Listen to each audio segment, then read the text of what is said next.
Produit scalaire de deux vecteurs de l'espace.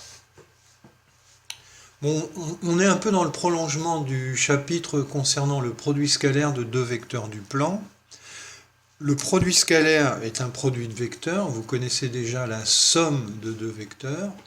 Un produit de vecteurs qui a ceci de particulier que le résultat lui-même de ce produit est un nombre réel.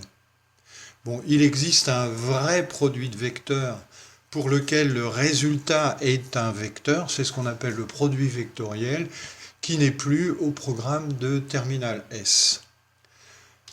Plusieurs cas sont à envisager, mais on va retrouver exactement la même chose que le produit scalaire de deux vecteurs du plan.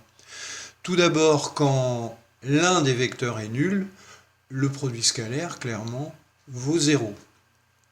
Ici, faites attention, on a bien ici le vecteur nul, alors que ici c'est bien le nombre 0, puisque le résultat d'un produit scalaire, c'est un nombre réel. Le cas le plus simple, c'est quand les vecteurs sont collinéaires et de même sens. À ce moment-là, on en a l'illustration en dessous, le produit scalaire des vecteurs U et V n'est rien d'autre que le produit des longueurs AB fois CD.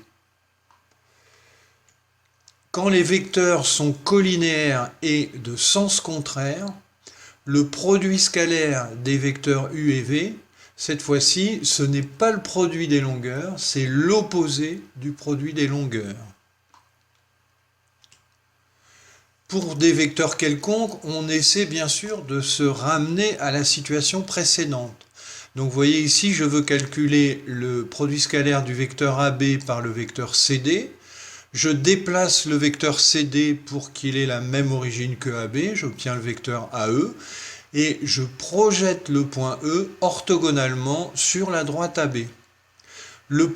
Par définition, le produit scalaire AB scalaire CD, c'est la même chose que le produit scalaire AB scalaire AE puisque AE égale CD, et c'est égal au produit scalaire AB scalaire AH, qui peut être égal à plus ou moins AB fois AH. Dans le dessin qui suit, c'est AB fois AH puisque les vecteurs AB et AH sont collinéaires et de même sens. Mais par contre, dans le dessin qui est ici, quand on a projeté, on va obtenir un vecteur AB et un vecteur AH qui vont avoir les sens contraires. Donc dans ce cas-là, le produit scalaire des deux vecteurs est l'opposé du produit des longueurs AB-AH. Il y a une formule qui résume tout ça, qui est très importante aussi. C'est la formule qui dit que le produit scalaire de U et V égale produit scalaire de AB scalaire AC.